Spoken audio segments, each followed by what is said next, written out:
December 1991.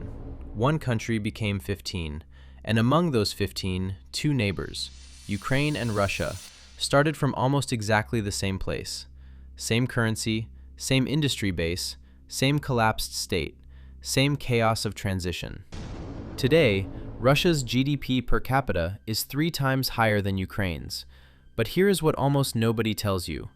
Ukraine was actually gaining on Russia for the first 12 years after independence. So the question is not why they are different now. The question is exactly when did they diverge and why. Stay until the 7-minute mark, because the 2013 data will completely rewrite what you think you know about why this war started. In 1991, Russia's GDP per capita was roughly $3,490. Ukraine's was $1,570. A gap already existed.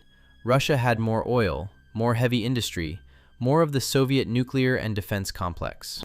But in economic terms, both countries were in the same category: Eastern European, post-communist, rebuilding from scratch.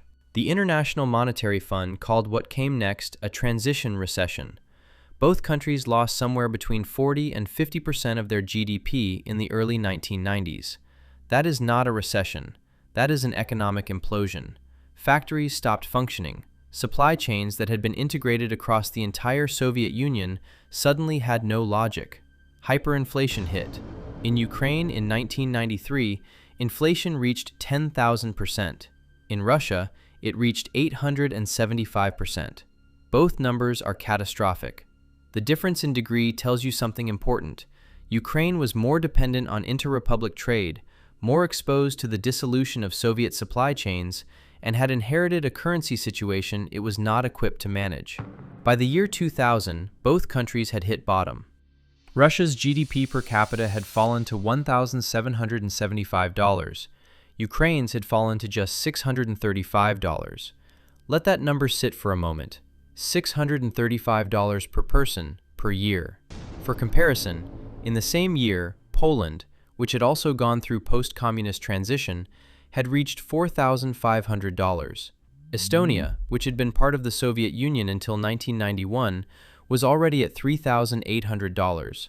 The divergence between the former Soviet states was already underway, but between Ukraine and Russia specifically, the gap in 2000 was significant. Russia at $1,775, Ukraine at $635. That is a ratio of nearly 3 to 1. And now pay close attention, because the next decade changes everything. From 2000 to 2008, Russia experienced an extraordinary economic run. Oil prices rose from $25 per barrel in 2000 to $147 at their 2008 peak. Russia exported oil in massive quantities. Putin centralized revenues into state structures. The middle class in Moscow and other major cities grew rapidly. Consumer spending accelerated. By 2008, Russia's GDP per capita had reached $11,635. In 8 years, it had multiplied by 6.5. Ukraine had no oil. Ukraine's economy also grew during this period, reaching $3,886 by 2008, driven primarily by steel exports, agricultural commodities, and remittances from labor migrants working abroad. But every time global commodity prices shifted, Ukraine was exposed. Russia had an oil cushion. Ukraine did not. Then came the 2008 global financial crisis. Russia bounced back relatively quickly because oil prices, though they crashed briefly, recovered within 18 months. Ukraine's steel industry faced collapsed international demand and never fully recovered its pre-crisis trajectory. Ukraine needed multiple rounds of IMF assistance.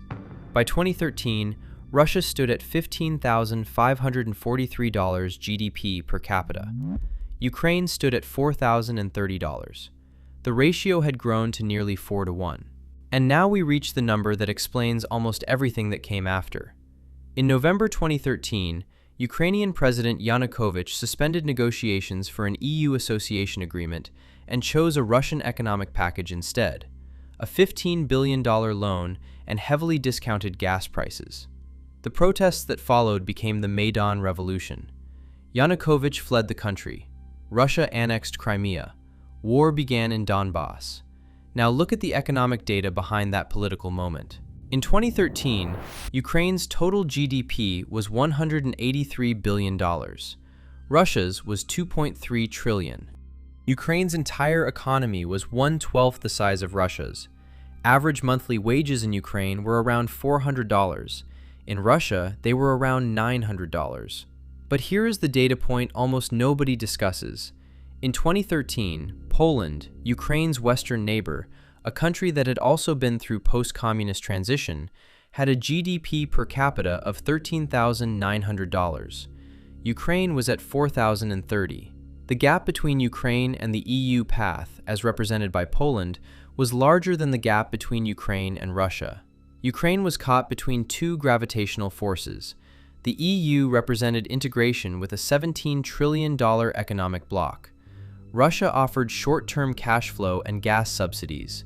The economic choice in 2013 triggered the geopolitical catastrophe that followed. Since 2022, both economies have been reshaped by war.